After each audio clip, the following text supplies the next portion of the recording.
and 4:30 p.m. On July 3, 2019, law enforcement responded to Logan Canyon to search for Mackenzie's remains. After a lengthy search, detectives located a disturbed area of soil under a grove of trees. Under the soil, detectives located a charred human body.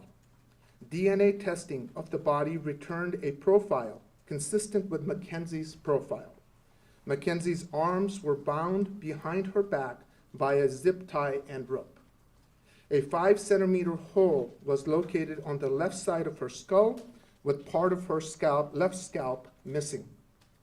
Dr. Zachary Michalachek, with the Utah Office of Medical Examiner, performed an autopsy on Mackenzie.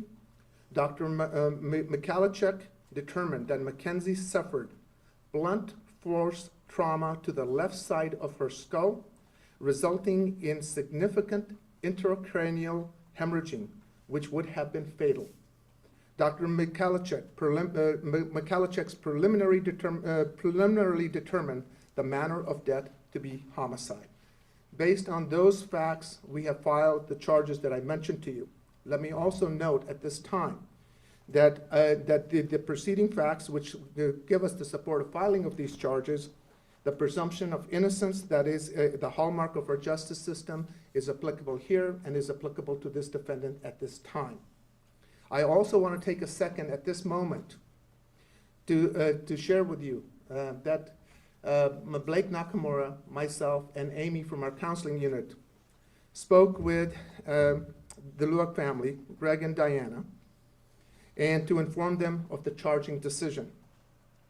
And we had a good discussion and a difficult discussion, but I would again reiterate their request to you, the media, and to our community to please honor their privacy as their family goes through this grieving process. They further asked me to express on their behalf the generosity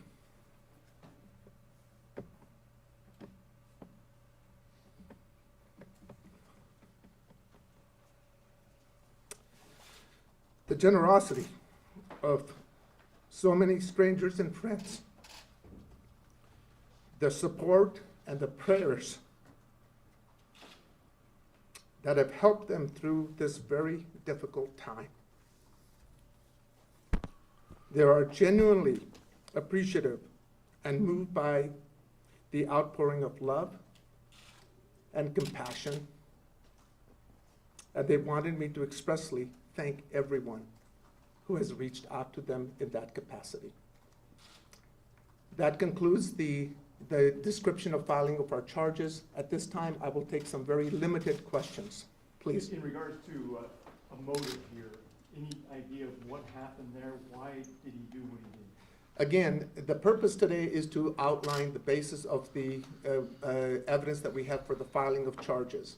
I understand there is a great concern about those kind of issues, and what I would say to you, two things. One, please note, this continues to be an ongoing, active investigation. It has not come to a conclusion. The work that we are engaged in as public prosecutors and from our law enforcement partners, that work is open, active, and engaged at this moment as we speak. As to any issue of motivation and those issues will come out as we continue to move forward in our criminal justice process. Yes, ma'am. How did they first come in contact with each other, and how long did they know each other? As we stated in our probable cause statement, that there is a reason to believe that there was we have evidence that indicated a communication that occurred between the two parties, and that there was we had developed through law enforcement connections of that contact. And we certainly, as I indicated, that their cell phones certainly put them together at the same location. So there was a prior contact that was established through law enforcement efforts. 2 points of reference. One, when was her cell phone turned off again? And two, can you go over all the charges? Yes. So what we know is that her phone, her records indicate that her phone was powered off at approximately 2:59 a.m. and was never powered back on again subsequent to that. The totality of the charges that we have filed so far is the count 1, criminal homicide, aggravated murder, count 2, aggravated kidnapping, count 3, obstructing justice, count 4, abuse or desecration of a human body. Pat? Two questions. Can you first describe the crime scene in the canyon? In layman's terms, can you say, was it a shallow grave, or when you say disturbed soil, what does that mean exactly? And I guess the second part is, were any deals made with the defendant in order to find the remains? Okay, so let me answer them this way. First of all, if anybody's been up in Logan Canyon, they know it's a fairly forested area. This was a area that was off the main road, even as mentioned by the police chief in his press conference. It was in a shallow grave, and it was in a wooded area with the debris that was there in a grove, as we said. As far as the second issue is concerned, what I'm prepared to say at this time is that this is an effort of an ongoing investigative function. And at this time, that is what we're going to say and leave it, because it continues to be an ongoing investigation and prosecution. I can absolutely tell you no deals have been made whatsoever. Yes? Will you seek the death penalty in this case? I think that it's appropriate to recognize this is charged as a criminal homicide, aggravated murder. And I think it would be premature to talk about the death penalty. Under our system in the state of Utah, that is a possibility that's here, but that determination is typically reserved, with good reason, after the preliminary hearing for the prosecution to formally make that election. And the reason the legislature did it that way is it continues to be an active prosecution, active investigation. We're receiving all the information that is relevant and pertinent to making a well-informed decision, and we will exercise that option and make that decision at the appropriate time, and I think it would be inappropriate to talk about it beyond that time. Yes? Could you clarify the timing here? Have the charges been filed? Yes, they have been filed. As I came down and started the press conference, they were being filed at that moment, and I've confirmed that they have in fact been filed at this time. Yes, ma'am. Do you have reason to believe this was premeditated? Again, that will be the weight of the evidence that will come forward. At this time, our goal is to simply lay out the basic fundamental evidentiary points and factual points to support the charging decision that we have. But Yes? if you've charged aggravated murder, the statute requires premeditation. And the statute requires specific intent. The statement by the ME indicates a blunt force trauma to the left side that is fatal. That speaks for itself. Yes, Is there any ma'am. indication that anyone else was involved in this, in the kidnapping or disposing the body or anything else? Again, what I would simply say at this time, this continues to be an ongoing, active investigation, and it would be inappropriate and premature for me to comment on anything. What it is that you still need to find, or what pieces of evidence are you looking for? I think that it's important for people to recognize this is not like television where all of a sudden everything is wrapped up and we're done and everybody's responsibilities get over. In a case such as this, over the last 24 years, what I have noticed is that in a case like this, you are constantly working. Our perseverance, our diligence, and our responsibility as public prosecutors and law enforcement does not finish by the merely filing of the charges.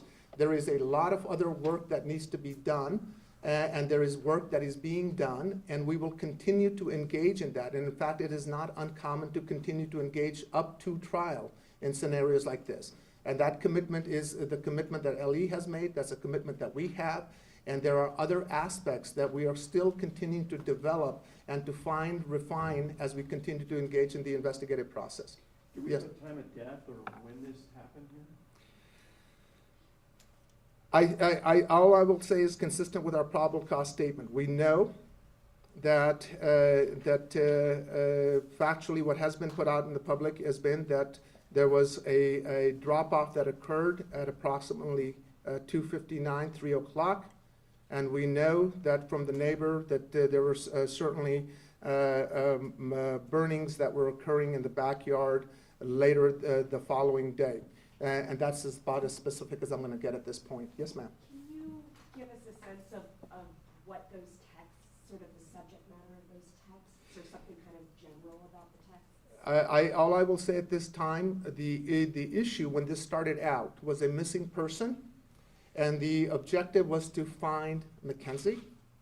The objective was to fill in those missing pieces, and what those texts certainly established is the contact between Mackenzie and the defendant in this matter, and all the subsequent investigations that led up to support the filing of those charges.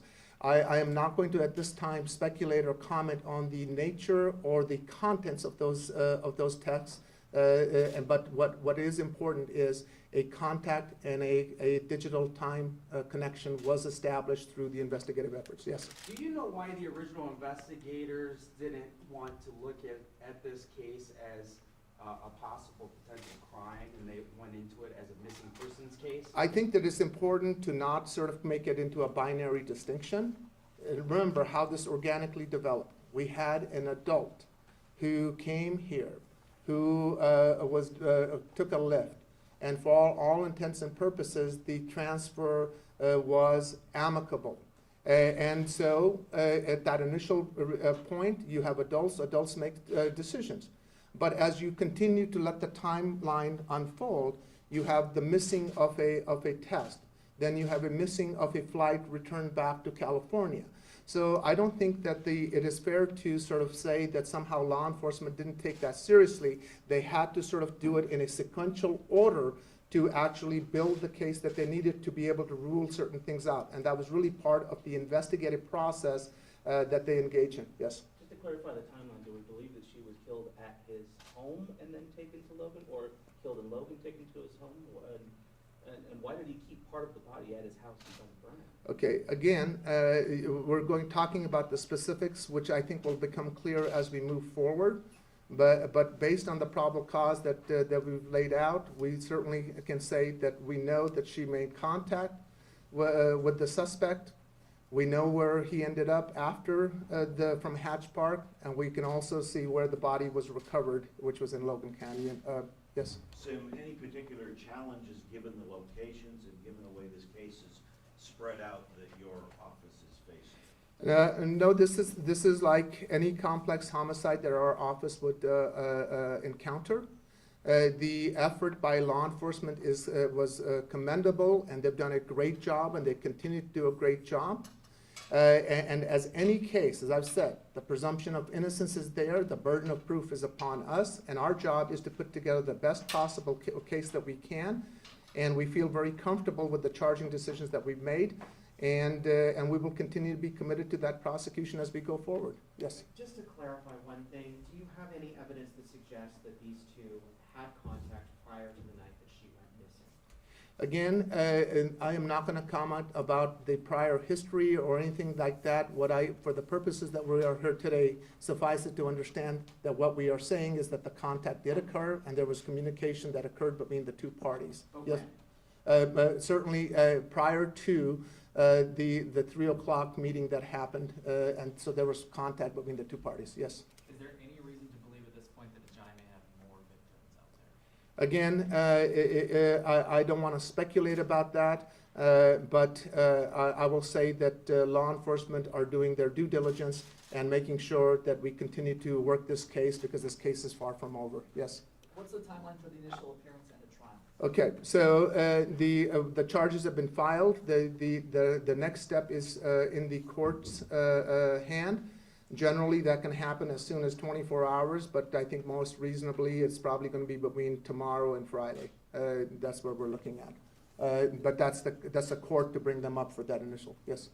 Two things. One, just to make sure I understand the timeline right, it does appear there was a lag period, right, about a week between where the neighbor reporting the fire and the body being brought to Logan Canyon? Between 18th and the 25th, is that right? Certainly, there was a search warrant that was, the neighbor talks about that, but that was consistent with that information was shared with law enforcement, as we say in our probable cause statement, that they were executing a search warrant on June 26th. And while executing that search warrant, remember, you have to understand sequentially. An investigation moves from trying to understand who the contacts are, then somebody, maybe a person of interest, Then you have to establish if there's somebody's a suspect before you move to the decision of making an arrest and ultimately filing those charges. So as those information was being processed, they executed a search warrant on June 26th. While they were down there talking, that they had a conversation with a neighbor who then informed them about what her observations were pertaining to the 17th. But do we believe there was a lag period between her death and the body being brought to Logan Canyon, or? Again, what I will say to you is what I stated in our probable cause statement, which is that